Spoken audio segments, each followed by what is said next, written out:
Today I'm going to give y'all a tour on how I feed my baby birds. So I have my knife, I have the worm. I'm going to set this on for a second so I can cut it, guys.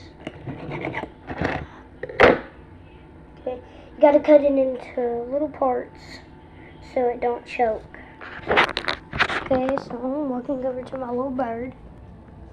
See?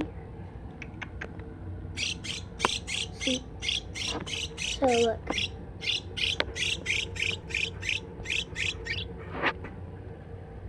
See? Okay.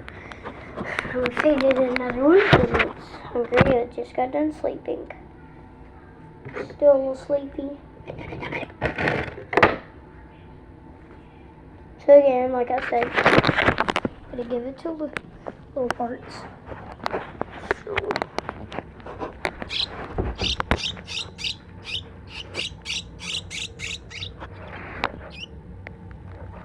Okay, there we go.